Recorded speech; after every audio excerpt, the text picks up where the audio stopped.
scab for the bosses, don't listen to their lies. Us poor folks haven't got a chance unless we organize. Which Balls. side are you on? Balls. Just balls. Just balls. Just testicles. Mm-hmm. Huge swangin'. Swangin', schlangin'. Slangin' the thangin'. That's why those that thangin', you know? Yeah. That thangin'.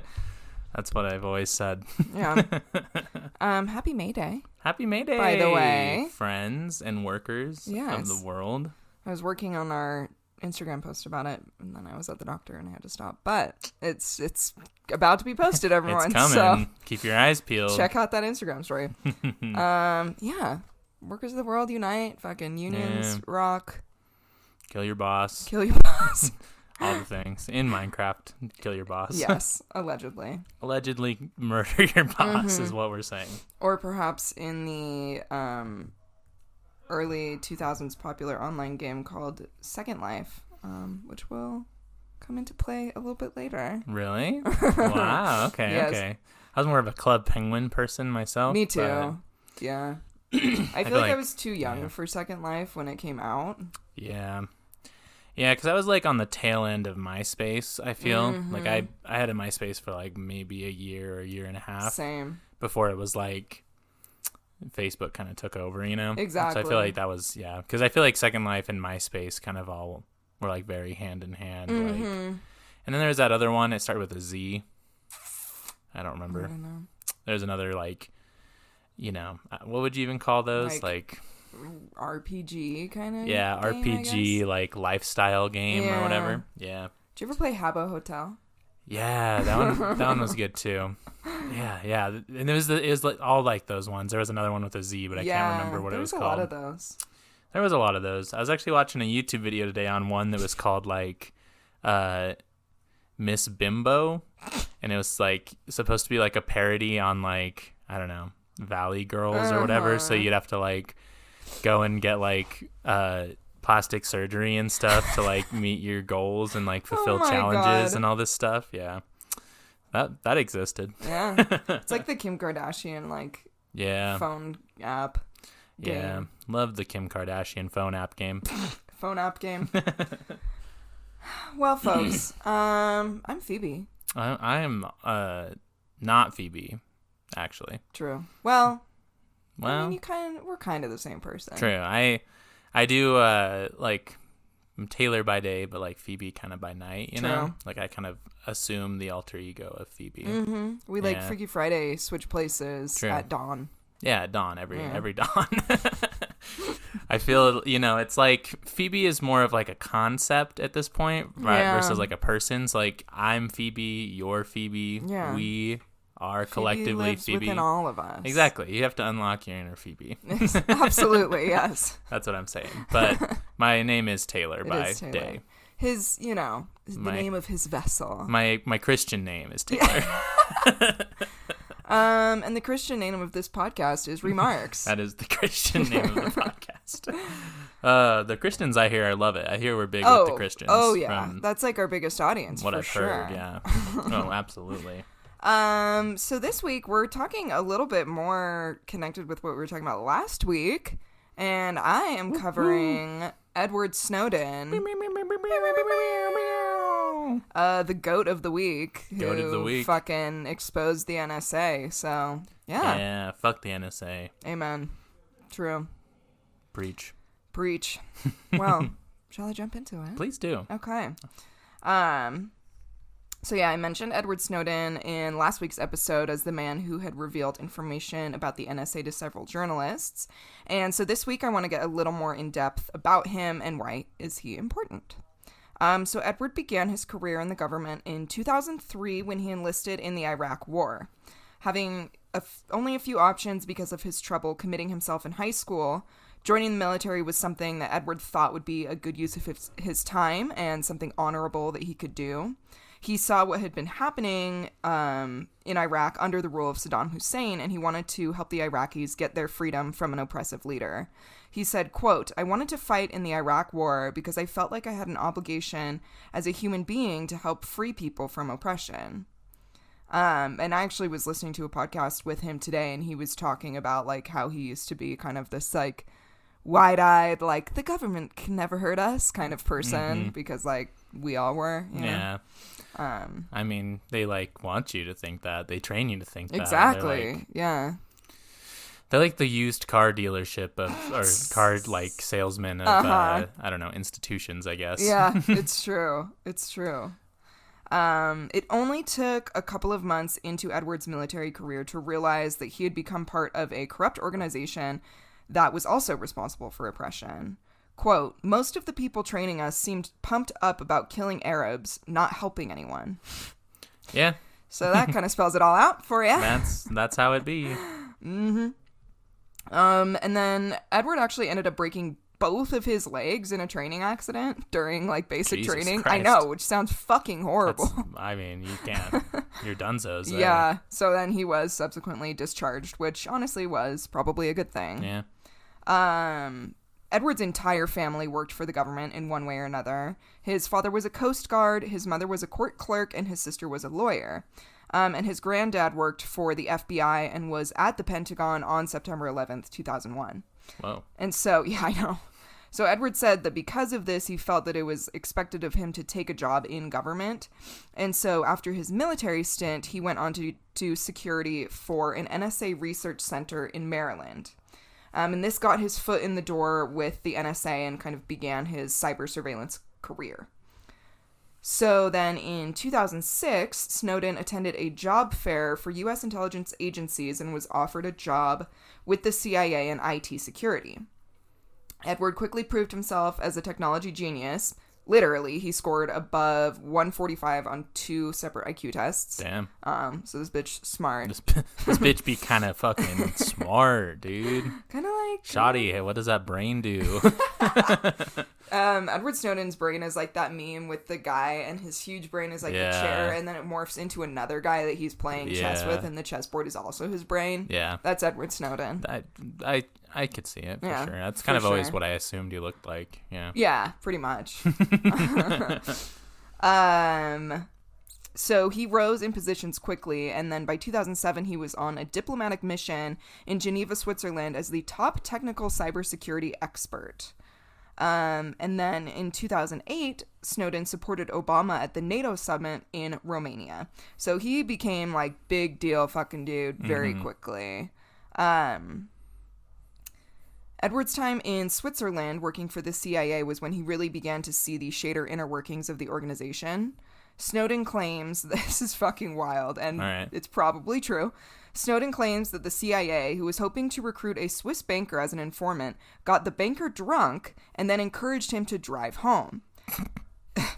And when the man was... Oh, I just lost my place. So they wanted to get him to be an informant. Yes. So they got him drunk and then were like, drive home.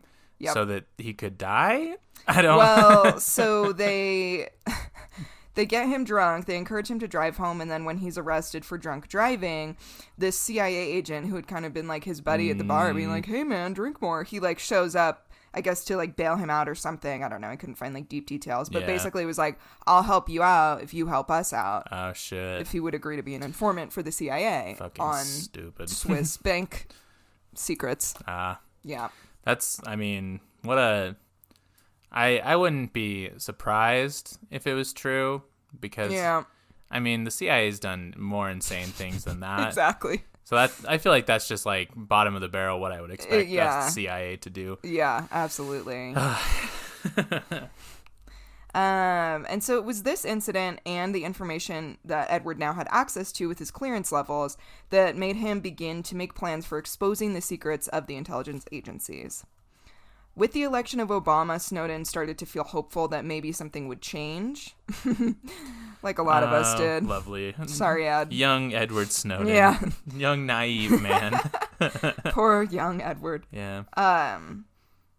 Obama had promised during his campaign to make changes to the surveillance state, and just like a lot of us, before living in America hardened us into filthy communists, Snowden had believed in Obama's message. And so he kind of like staved off unveiling all of this info that he had for a while, which honestly it was a good thing because it led to like him being able to collect a lot more information on the NSA later on.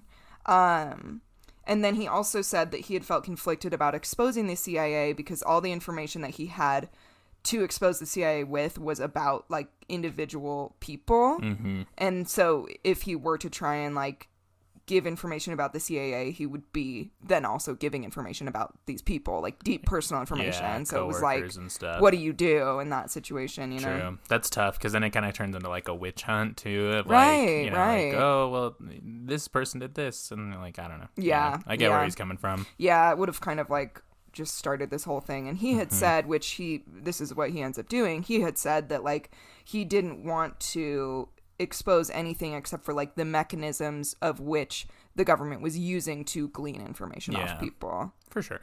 And so following this, so Obama's all like, don't worry, we're going to take care of this. But then, of course, he literally turned around and did exactly the opposite of what he said and increased surveillance. Love it. And so this really pushed Edward over the edge to be like, I have to do something. And he said, quote, "You can't wait around for someone else to act. I had been looking for leaders, but I realized that leadership is about being the first to act." Based Snowden. Based, yeah. That's based as shit. Yeah. Edward Brodin. Edward Brodin, more like. I think I said that joke last week, but it still stands. it's just still as good. true. Yeah. Slaps just as hard. Just as hard. And so following this work with the CIA,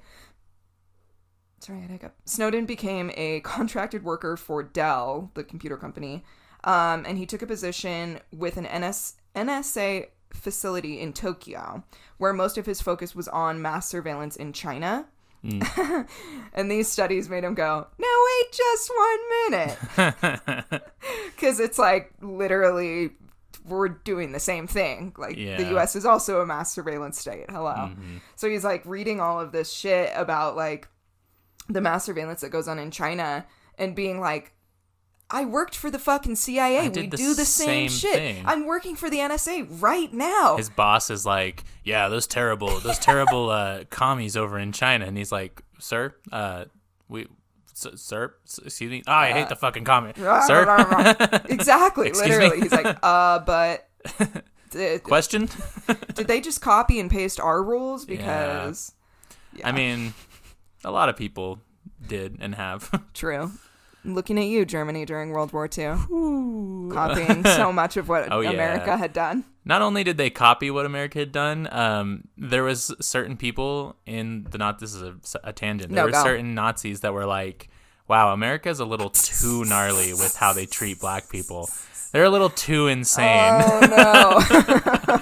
Because, like, there was some shit about, like, if you had, like, one drop of, like, black blood in you or whatever, you couldn't, like, do a bunch of things. You know, you were, that's right. Considered that, but like they were like, oh, that's a little too intense. Like we don't want to kill all like every person that has like Jewish blood. Like we just want the big Jews out of here. You know?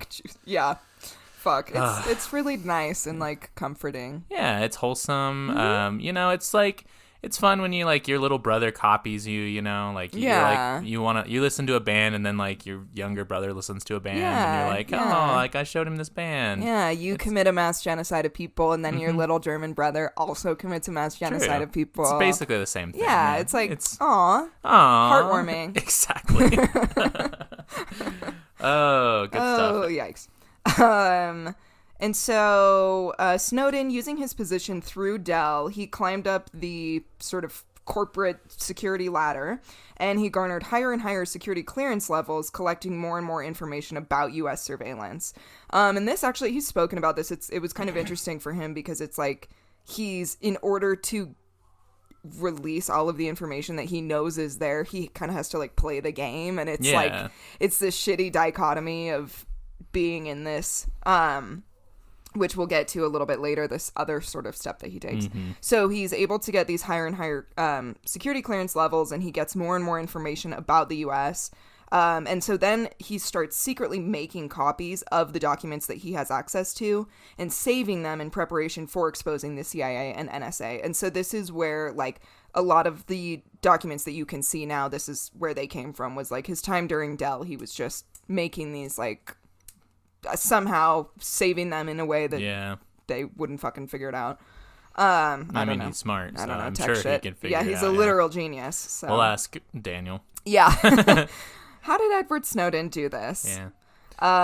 And then Daniel will explain it and we'll be like, cool. Okay. Don't know what that means. Something about hydrating contains. Yeah. I know like that's that. a thing that cybersecurity people have to do. All right. Word. Don't know what it means, but. Me neither. And so Snowden's final straw at Dell and his decision to move to full-time espionage was, as Snowden describes, quote, seeing the director of national intelligence, James Clapper, lie directly under oath to Congress.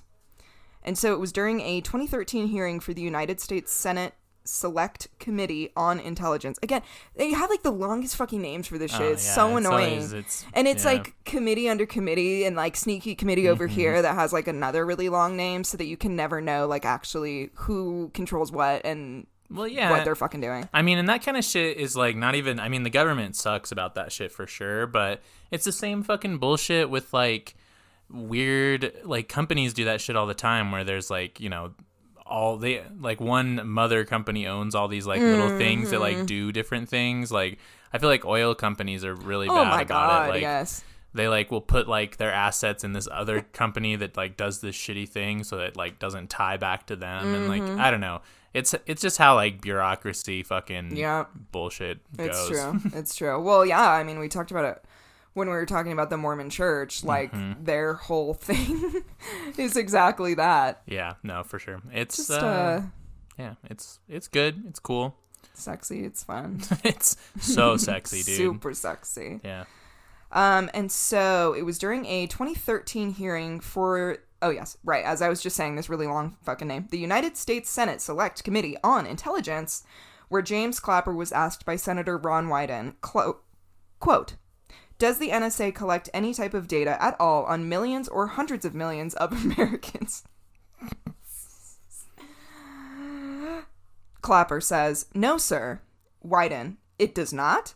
Clapper says, not wittingly. There are cases where they could inadvertently perhaps collect, but not wittingly. Which we know is not true. Complete From bullshit. The shit that we did last week. They were fully aware. 100%. Their company policy is like, if you see some data, take it. Might as well grab it. Like, yeah. Why the fuck not? Yeah. You never know. Also, Clapper, I hardly know her.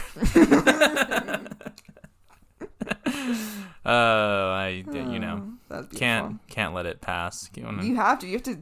Whenever you have those opportunities, just like the NSA would tell you have those opportunities, take them. You got to take it. And that's, I mean, saying Clapper, I hardly know her jokes and stealing millions of people's data are the two things I'm best at. Actually, so very true. Very true. Yeah. You know who else is really good at stealing data? I don't know. Tell me. Anchor podcast distributing app. Just kidding. Actually, that could actually be true. So it's possible, I suppose. That but is at just the same a joke, time, and I'm not suggesting anything true here. But also at the same time, we kind of give them the data. I mean, it's true. Willingly. Yeah, willingly. What you gonna do, Anchor? Gonna fire us? Yeah. We'll go to some other fucking podcast. Exactly. You're gonna fire service. us from the job that we literally do it for you. Yeah, like, we make the content for you and you just upload it. Like, yeah. Give us 0.001 percentage. Yeah, and we literally advertise for you, like just for free, that's like true. or for very that small you're about amounts. to listen to right now. It's true. Anyway. Anchor. It's Anchor.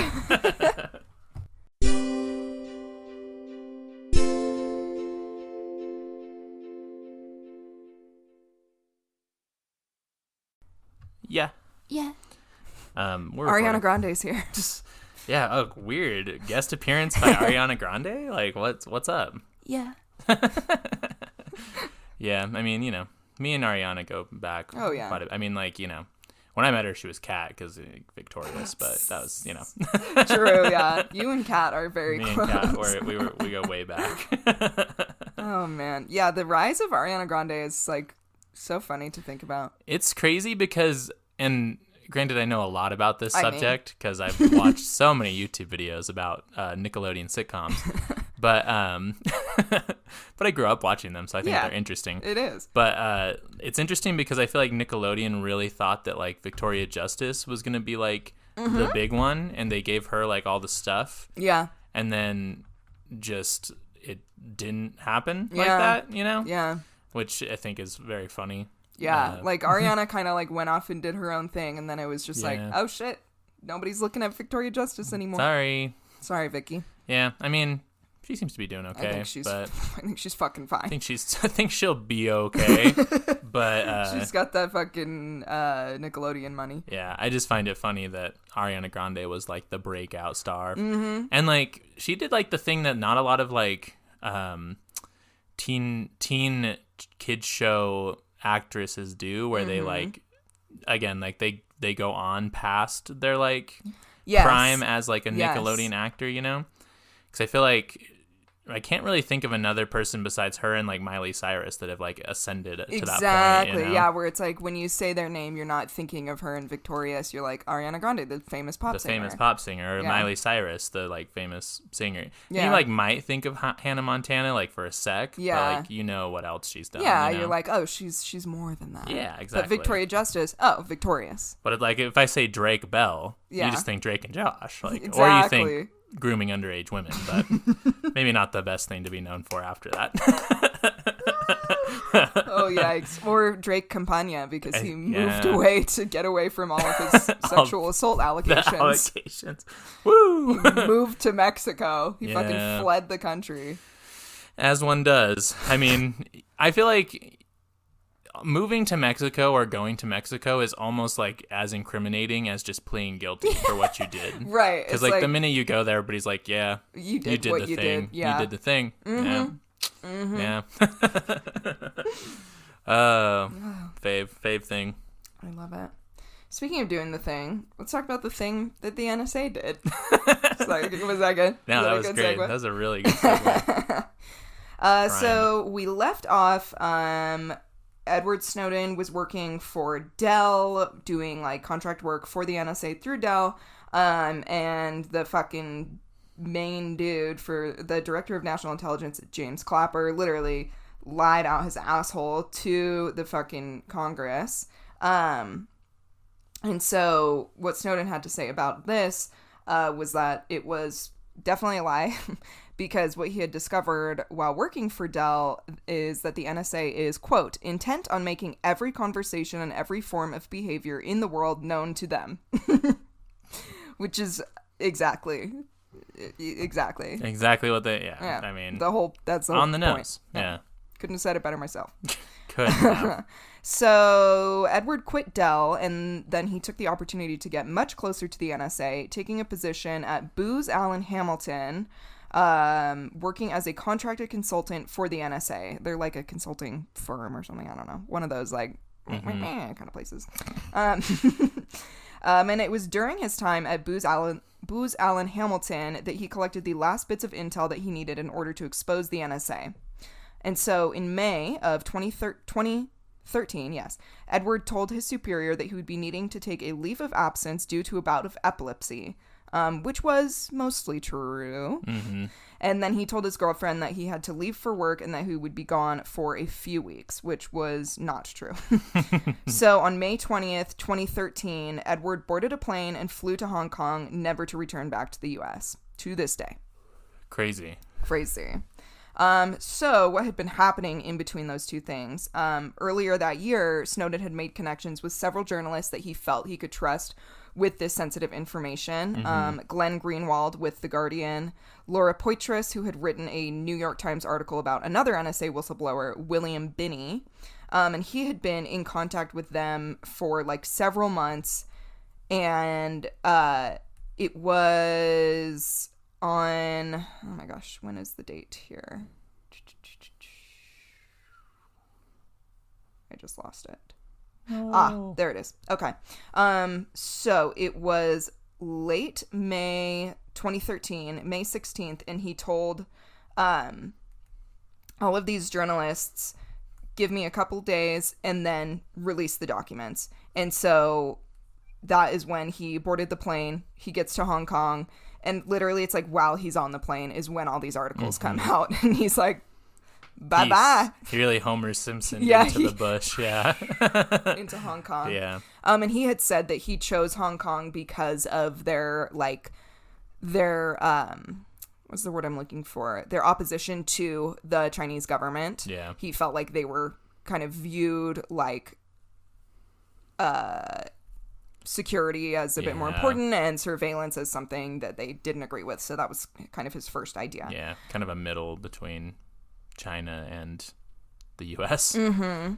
And so, so he begins this sending of the documents, and even after the articles had been sent or had been posted, more information was being sent to these journalists. And he said, this is like chilling. He sends this message to the journalists saying that he knows that because of him releasing this information that his life is likely going to be in danger, that their lives could be in danger, but that like no matter what happens, this information is going to continue coming to them. And he says, quote, all I can say right now is the U.S. government is not going to be able to cover this up by jailing or murdering me. Truth is coming and it cannot be stopped. Shit. Whoa. Woo.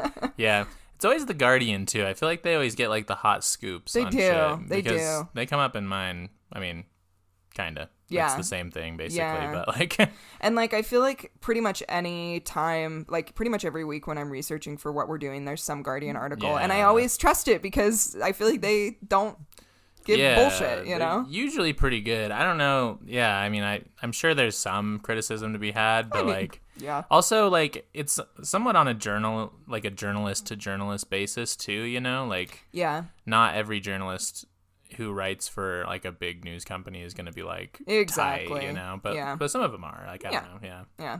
Just depends. So I talked last week about the things that Edward had revealed, the NSA phone list where they literally just had like information on every single person who used like a major phone company at that time.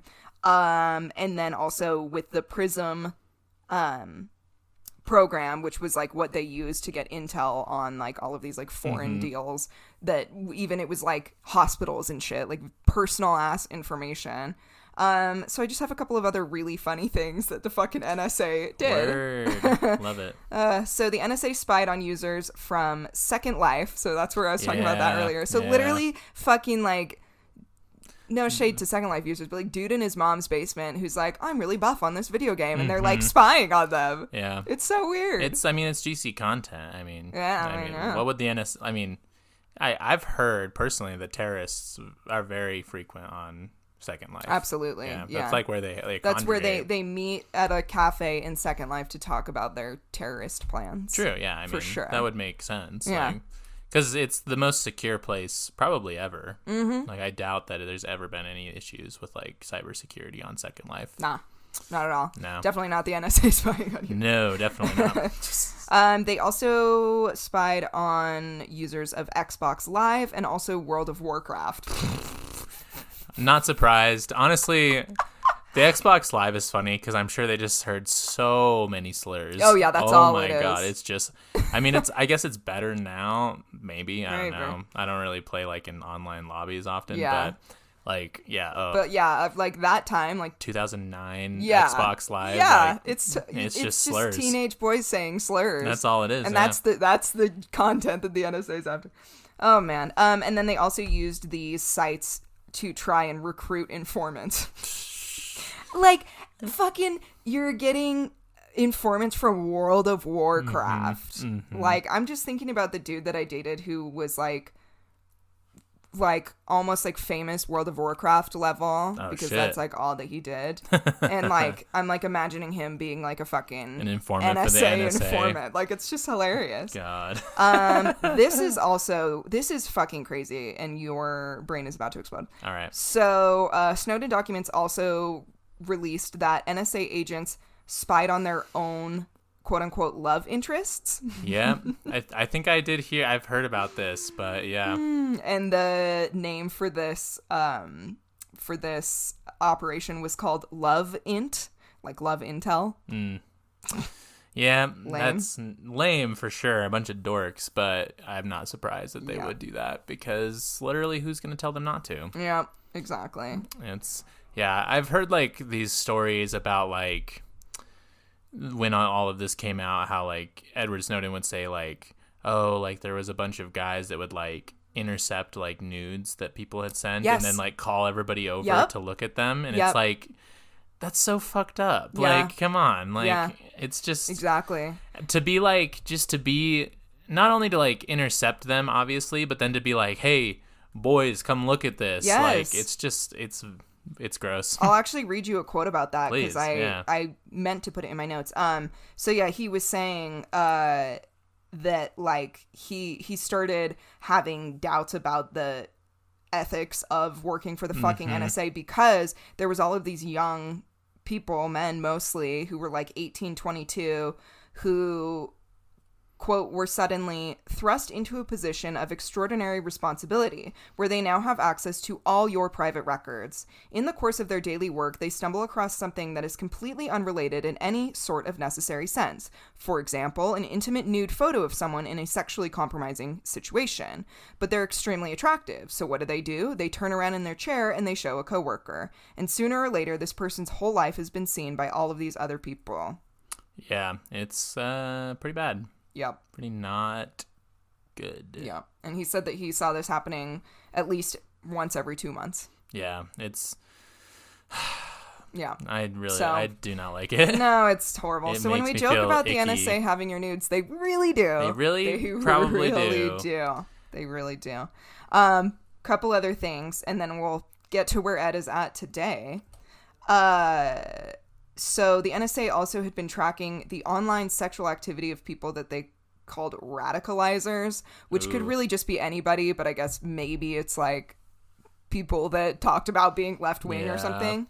And then they would use this information against them whenever these people would try to like discredit the U.S. government. They would be like, well, you fucked this person. Like, yeah, it's like, it's just insane. Damn, cool. So yeah, it's just insane. Yeah. And then they also were doing big surveillance. Why can I not think of the word?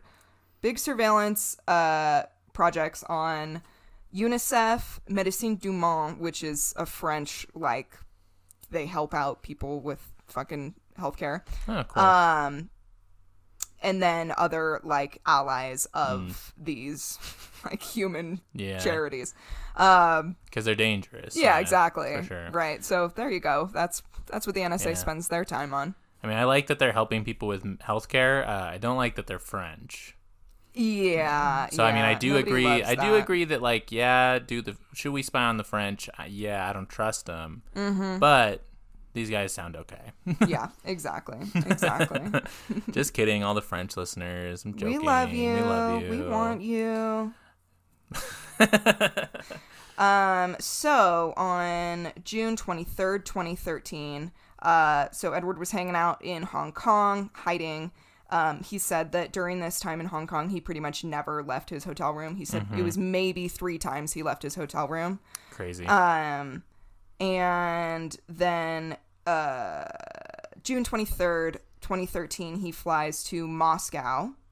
And it's to this day, that's where he stays, is in Moscow. And he's kind of like settled a bit more now, but there was a time when he was living in Moscow that he was like, living in a hotel room, he would like pad the walls to make sure that like nobody could hear him, and then whenever he was on his laptop, he would put a hood over his head and over the laptop, so like if there was any kind of cameras, they couldn't see him like typing in his passwords and shit, and like where he was. Crazy.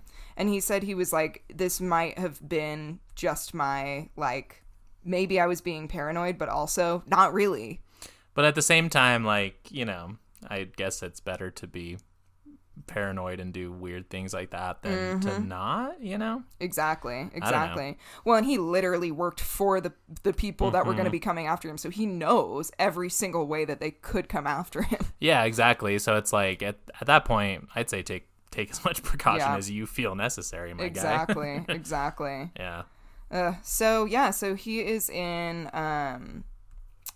in Moscow now. He has since married his girlfriend. Hooray, congrats. Good. And then in this article from, where did I find it? What website is this? Oh, from Wired. It said that, like, he's like, whenever people in Moscow recognize him, he'll put a finger to his lips and smile in like a shh, which I don't really fucking think that's true, but it sounds kind of funny if it is. I don't know how many, like, I guess maybe when it first happened, but like until like last week when you showed me a picture, I didn't know what fucking Edward Snowden looked like. Like, I knew his name, but like. And especially if you're like, I guess maybe, again, yeah, at that time, like in Russia, it was like, oh, we kind of know about this guy because he's like having asylum here, but like. I don't know how often of an occurrence. Maybe it happened once or something, and they were like, we're running with that for forever. This is hilarious. Yeah.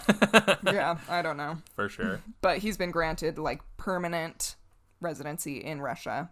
Cool. And, that's where he vibes now. That's where he vibes. That's where Snowden be vibing. True. And hopefully continues to be okay. We'll see. I mean, I feel like at this point, he's probably chilling, but then again... As my story might bring some light, there's some issues. There can be some issues that arise. But before we do that, you know what also brings issues to the surface? Capitalism. Yeah. Yes. Which is what we're doing now. Even though there probably won't be an ad here, but we're going to take a little break. We're doing the capitalism part now. Mm-hmm. This is the capitalism part. Forget everything we said. Yeah. Buy this product if there's a product there is here. One. If not, pick your own product to plug right now. Yes. Pause it and be like, Doritos, taste the zestiness in every crunch. And then start it again. Or something. I don't know. Exactly. Yeah. Do an ad plug yourself. Yeah. Anyway. Doritos.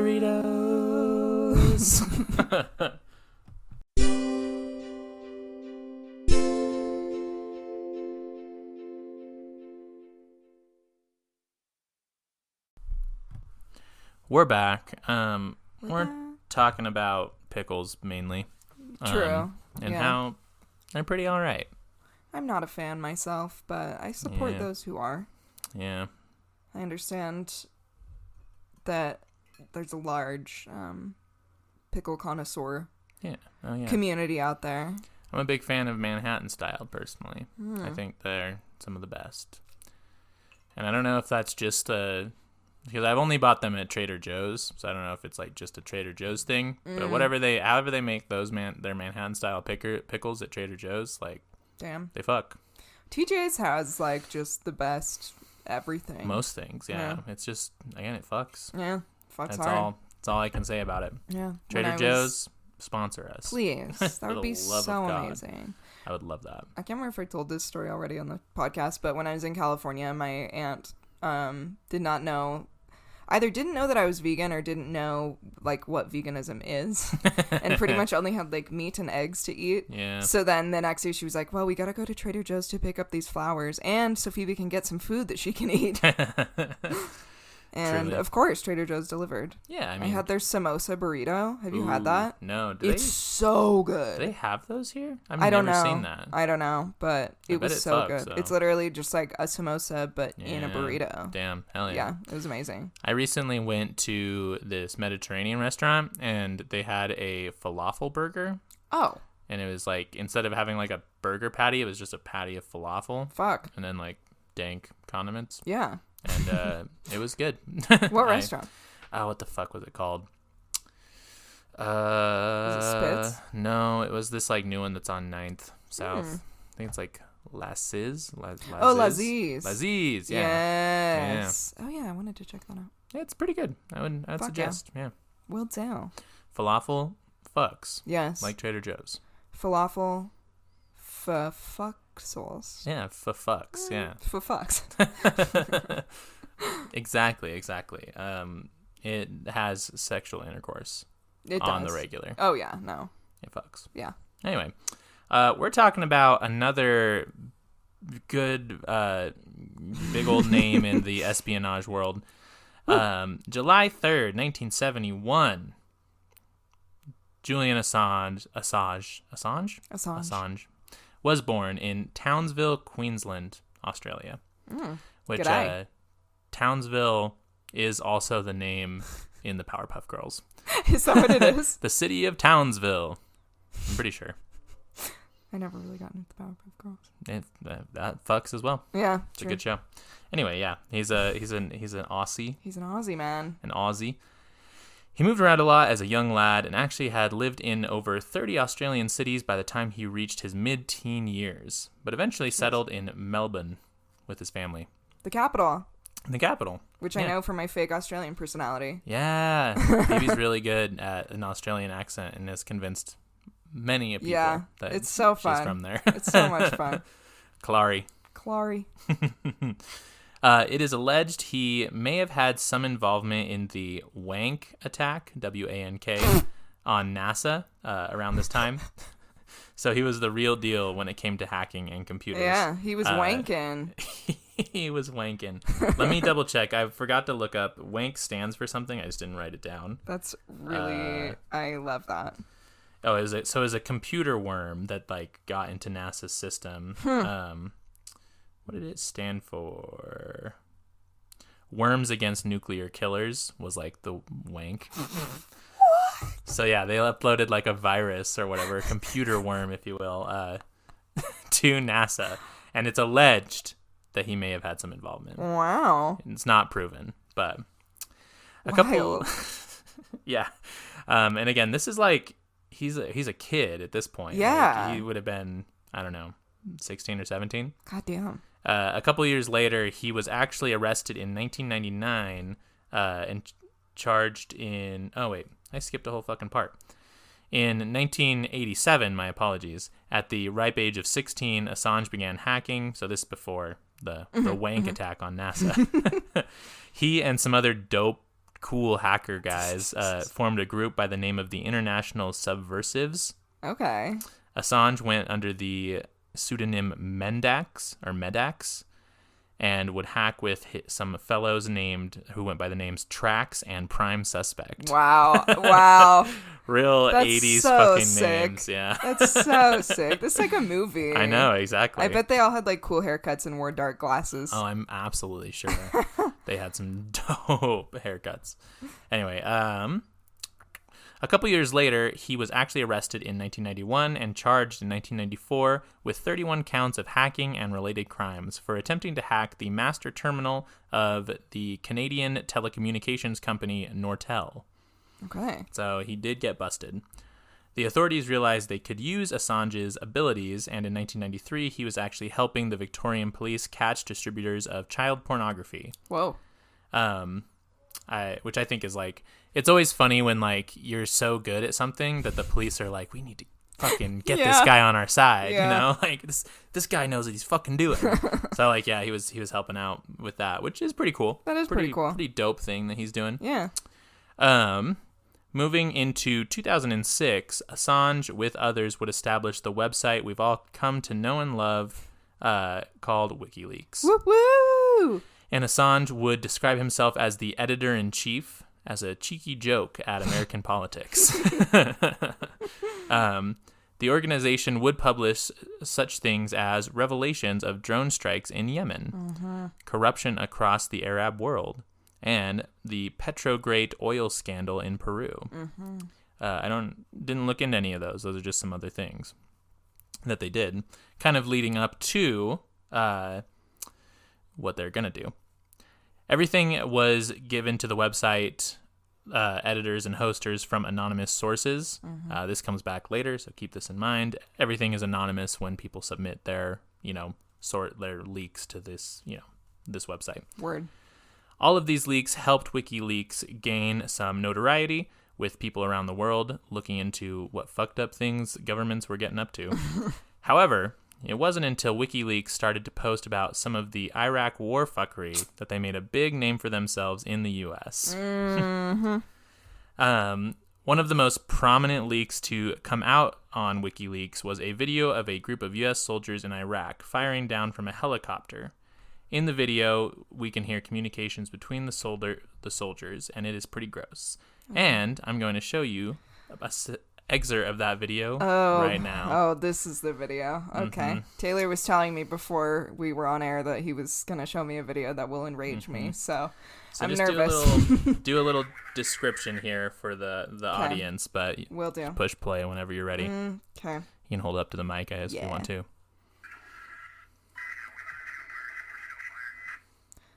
So yeah, it's out of a helicopter. They're like locating targets. Yeah. Uh-huh.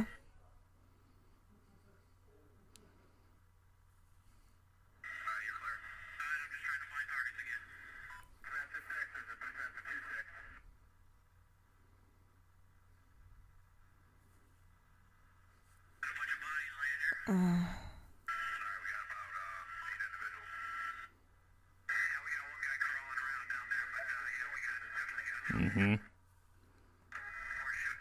Oh. Shooting, more bombing. Mm-hmm. Hey, you shoot, I'll talk.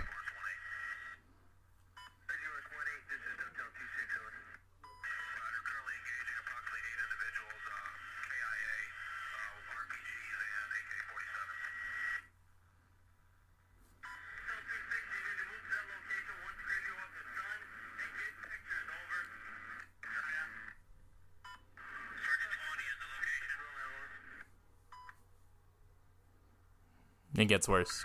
And it's just like everything is like destroyed. Like there's like nothing. Oh yeah, look at those dead bastards, he says. Nice. And then they say nice.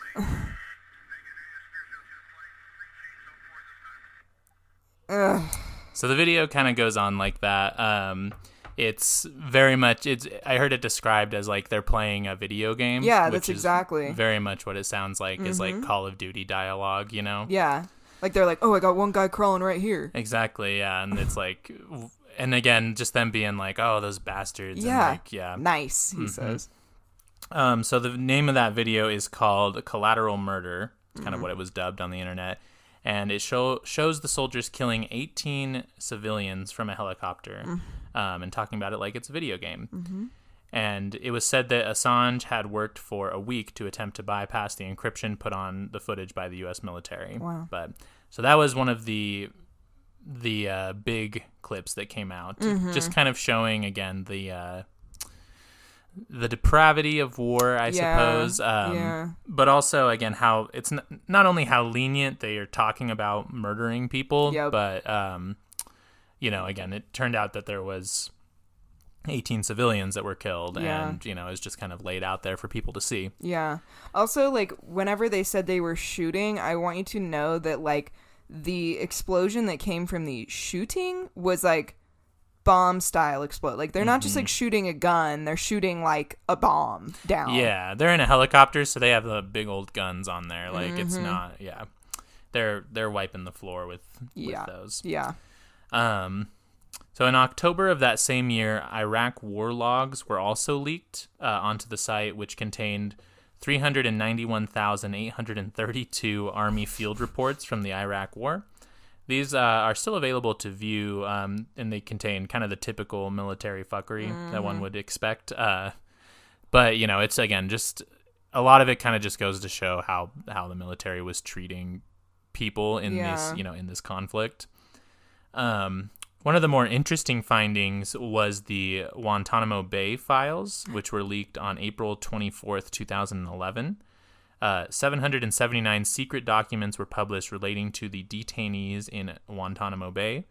You may recall my cohort Phoebe talking about Guantanamo Bay last episode and how grueling a place it turned out to be. It was basically turned into like a torture island. Yeah. The report showed that over 150 Afghans and Pakistanis were being held prisoner for years without any charges. So kind of what you were talking about, how like there was no sentences. They kind of just kept you there. Yeah. And they didn't even have official charges on a lot of people. Oh my God. It was just like normal people that like the United States was like, you're suspicious. You're Middle Eastern, so exactly. Go to this torture prison. You're going to the torture island. So yeah, pretty cool stuff. Very good old U.S. tight government. shit that the U.S. is doing. Always. Yeah, so if it sounds like it's a war crime, that's because it super is. If it's not like an official one, it should be. Yeah. The oldest person being held was 89 years old, and the youngest was 14. Jesus. Both were reported to suffer from fragile mental and physical conditions because, of course. Yeah. You have a 14-year-old and an 89-year-old man. Oh, my God. Like, oh, my God. Yeah, it's...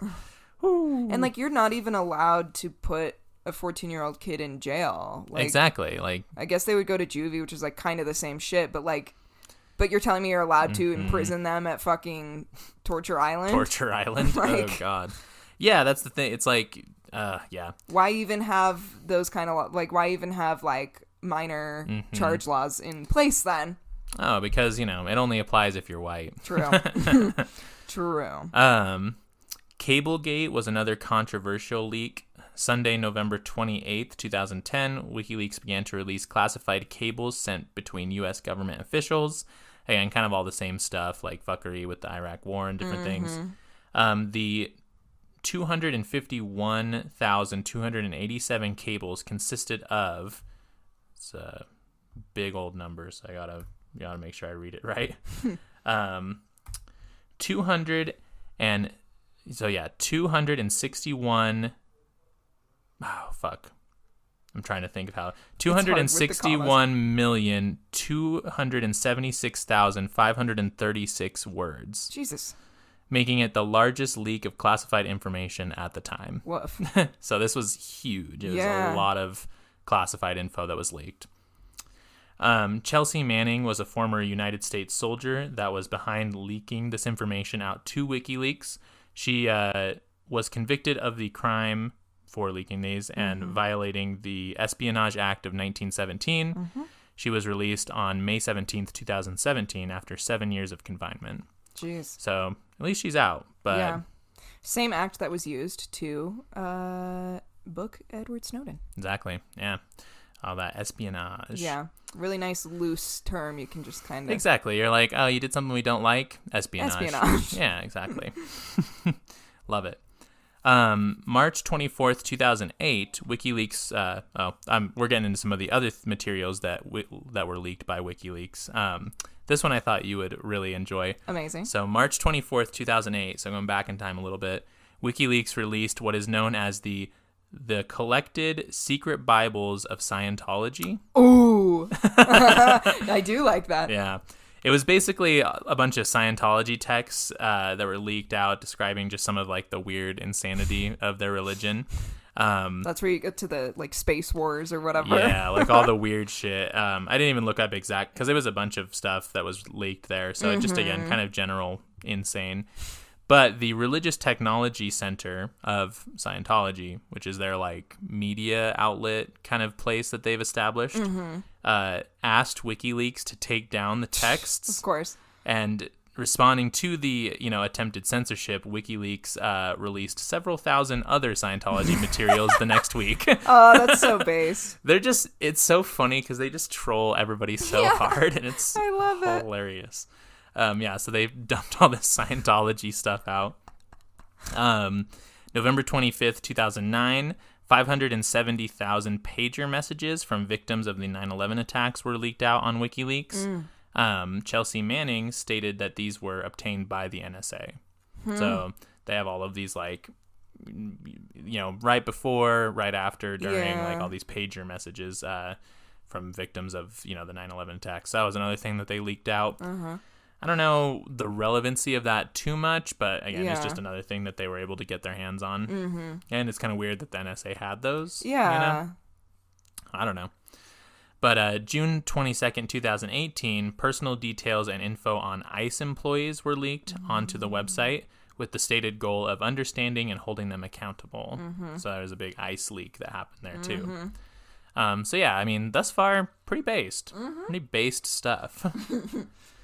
So yeah, sick. Obviously, once all of this stuff started coming out, is kind of the same as like the Snowden situation. Like the officials were pretty upset by all of this. Yeah.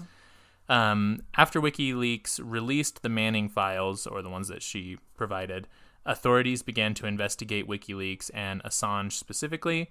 They wanted to get him under the Espionage Act of 1917 as well. Mm-hmm. August of 2011, Sigurdur Thordarson, I believe is his name, all right, became a fucking narc and sent the FBI... Well, fuck that guy. I don't care about your stupid name. Yeah, dumb name. And sent the FBI a copy of Assange's passport. He would be the first of multiple WikiLeaks editors to turn on Assange. Yeah. And, like, you know, in the aid to help. And I don't know exactly why. Didn't really, like, give, like, his motive behind it. Maybe, like, as a, don't get me in trouble as bad kind of thing. Yeah, that's kind of a thing. The FBI later dismissed Thordarson from their services after he pleaded guilty in an Icelandic court for embezzling $50,000. Woo. So, not the most trustworthy fellow, I suppose. Then December of 2011, during Chelsea Manning's trial, they attempted to get her to tie WikiLeaks to her hacking of the documents, which both her and Assange denied. So they were basically saying, like, oh, you were working with Assange to do this. And she was like, nah. And Assange was like, nah, wasn't like that. Conversations were found on her computer between her and an unknown person in regards to the leaks, who authorities speculate was Assange, but no evidence has been found to confirm this theory. Assange stressed that all of the sources for WikiLeaks, as we stated before, were anonymous. Right. So he had no way of knowing who submitted what. Manning also confirmed that she was working alone to leak the documents. I don't know that it matters too much, because I think that the documents should have come out either way. Right. But in, like, the court sense, it does matter, because if it was something that was submitted to Assange and he was acting like a journalist, they can't really get him on that. Whereas if he was conspiring with Chelsea Manning, then they could like put him in jail. Right. In 2013, U.S. officials said that it would be very difficult to indict Assange because if they indicted him, other news outlets that also reported on the documents would then also have to be held accountable. The Obama administration could not prove that Assange was acting in any other way but a journalist. So they were like, damn, this guy kind of based, kind of just doing his job, you know? So they were like, shit. And this was in 2013. The Trump administration, on the other hand, started to attempt to press formal charges against Assange before the statute of limitations would run its course. So that's why I was saying, be careful, Edward Snowden, because at any moment they could be like, oh, actually, fuck you. Yeah.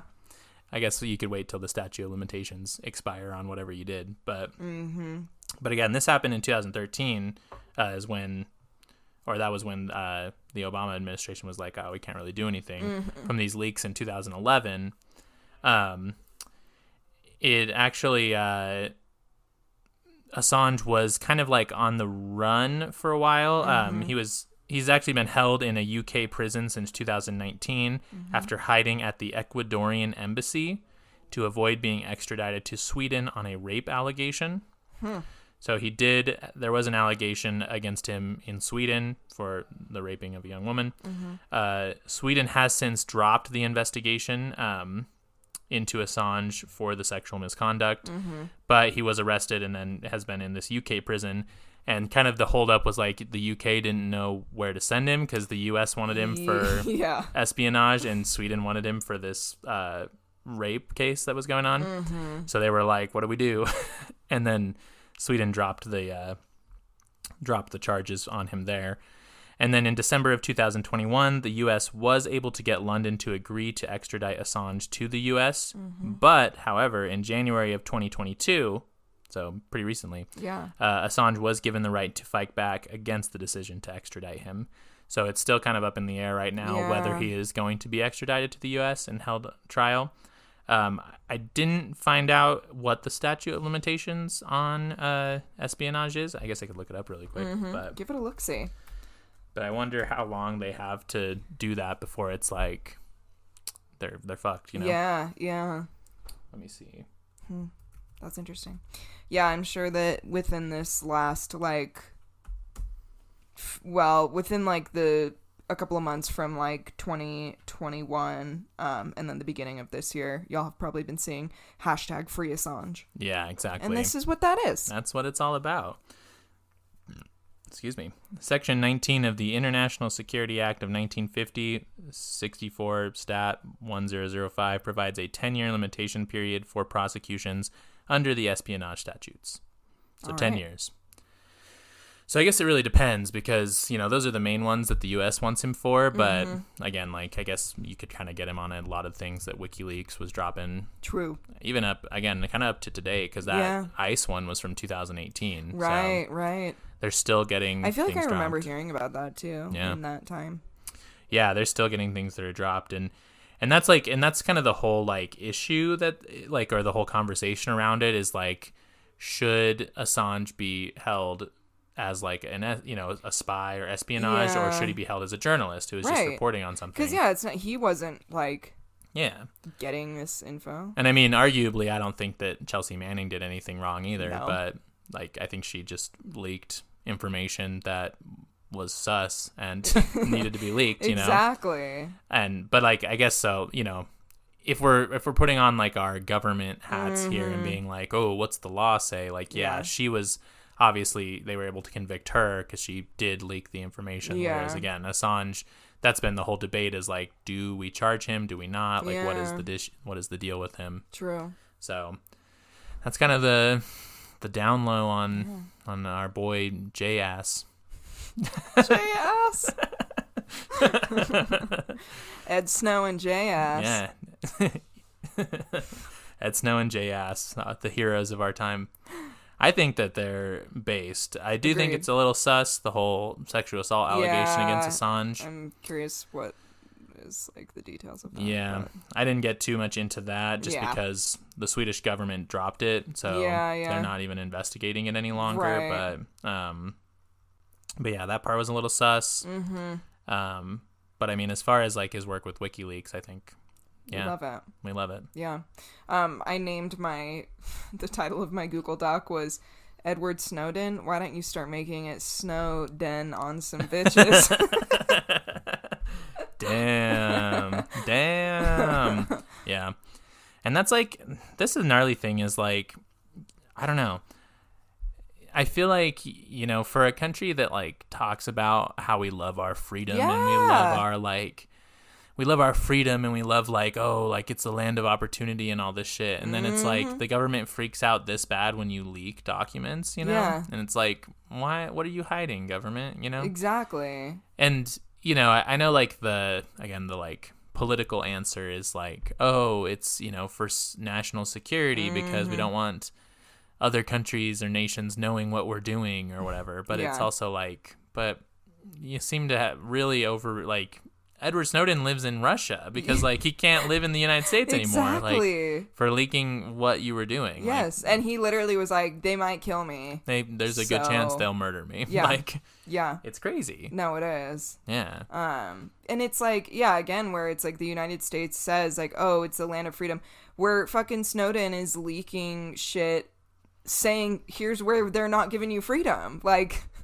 And the U.S. is no, don't tell them about that part. Just tell them the part where they can say they don't like the president out loud. Exactly, yeah. They're oh, yeah. Don't worry about constant surveillance. You're free to do whatever we want you to do. Exactly. And we're going to surveil you. So we're going to survey you so that you're always doing what we want you to do. Yeah. Every single NSA employee before they go on a date is going to fucking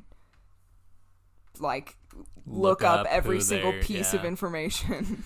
It just is, it's gross, it's weird, I don't know, and it's I guess just the level of unprivacy that people imprivacy that we have, because there's obviously things that we post online that we're oh, I don't care who sees this, whatever, but again, those private text messages doesn't exist. Private photos you send to somebody does not exist.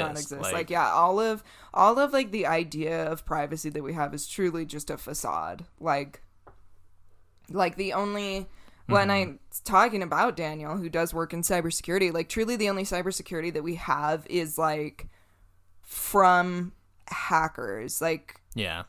I don't want to tell too much about what he does, but there's a financial institution involved. And so it's like making it so that those hackers aren't like getting into your financial stuff. But it's not from like the NSA can look at that though, Yeah. you know? Because they're the government. Like they you're not control cyber it. secure from the fucking government. Well, and I think, and it goes the other way too, where it's like the government is going to feed you what they want you to know about them, you know, like, which is like, again, in Assange's case here, like he dropped the info that they don't want you to know about the government or what was going on in the Iraq war. And, you know, it's like this weird, like, again, it's just how governments work, but they're like, we want to know everything about you, but here's the little bits of propaganda you can know about us. Exactly. You know? Exactly. And it's very like Big Brother-esque, I don't know. It is. Very It 1984. is. Yeah, I mean, that's our reality. True. I mean, that book's about communism, though. It is 100% about communism. I learned that from Ben Shapiro, so. And any ties that you see to actual people or events is simply purely coincidence. Yeah, no, it's nothing to do with late stage capitalism. Not at all. Beautiful. Gorgeous. Yeah, I think that's it. That was great. How do you feel? I feel Checking watched Yeah. at all times. I know. I'm like covering up my webcam. I know. Like, I need to start doing that actually. I mean, I just like close them. I don't like do anything on them, you know, per se. But like, yeah, I don't know. Yeah. Also, your phone, even if turned off, can be turned into a microphone for the NSA at any time. That is a true fact. That is super fun that they can do that. I know. I love that. Very neat. So if what we're saying is if we disappear, just know that we're not suicidal. We aren't going to take a long vacation anytime soon. And you should be worried if we do not drop an episode next week. Unless we post on the Instagram that somebody like can't do it for whatever reason, like some Taylor's sick or, you know, whatever. If we just don't post an episode with no explanation, run. Start the search. Run. The search. Run as fast as you can. Oh, yeah. Good stuff. Well, anyway, hopefully we'll talk to y'all next week. We'll see what happens. Our time may be up, but we'll stay at it as long as possible. Absolutely. Anyway, well, let's do a little plug-inator. Let's plug it up. Plug it in, plug it in. Mikowski. Taylor, where can I tweet at us? Oh, you can tweet at us at RemarksPod on Twitter.com. Incredible. Very grateful to our overlord, Elon Musk, for granting us the ability to tweet. Thank you, sir. Thank you, Lord. Thank you, Lord Elon. He has like a evil villain name too. It's dumb. Oh, it's so evil. Yeah, it's Elon like, Musk. That sounds like so fucking made up. Like that exactly. that would be in like the Powerpuff Girls. Exactly. Yeah. Like it's a fucking simulation, you know? Absolutely, it is. And then you can also leave us a review on Apple Podcasts. Please do. And I have a YouTube channel called The Lefty Agenda if you want to check it out. You should. Yeah. Might be dropping a new video somewhat soon the concept of populism. Ooh, interesting. Yeah. Okay. Just kind of what that even means. Yeah, I don't know really anything about it. I feel like it's a term you hear a lot and nobody really knows what it means. Yeah, you know? it's true. That's what I'm thinking about doing. It's helpful information, folks, so give it a listen. Yeah. Give it a watch. And Phoebe, where could I look at some beautiful, lovely pictures? You can look at some beautiful, amazing pictures on our Instagram, which is at Remarks Podcast. You can watch a few little TikToks on our TikTok, which is at Remarks Podcast as well. And you can subscribe to our page. Get some delicious bonus episodes, get some ad-free apps, get some access to stickers. Yeah, some stickies. Sticky boys. And we do still have them if y'all want them. It's $1. It's $1. Or subscribe to the Patreon and you get 2 for... I guess 2 for $5, but you get all the other stuff. But you get too. bonus episodes and shit. Yeah, so it's all it all evens out. There you go. Yeah. Huge thank you, and you get your name announced at the end of every episode. Get a little ego boost for yourself. Exactly. Huge thank you to Tere Soltero. Yes. Huge thank you to Andrew Vass. And Emily Doran. And Justin Vass. Y'all are amazing. We love you. Yeah. I want to do a fun game with the patrons at some point where like they comment like a word or something, and then we have to try to put the word, like fit the word into the episode. Oh, I love that. Yes, let's do that. All right. So if you want to suggest a word, become a patron. You can even do it for a month, and then comment a word under the episode. Yeah. And we'll work it into somehow. The next episode. Yeah, just like something really obscene and crazy. Yeah, or something wild, you know. Yeah, something quirky. We won't say any slurs, but absolutely. But, you know, anything funny, we'll probably do it. Yes. Well, thanks for listening. Yes. And K love you. Bye. Yeah.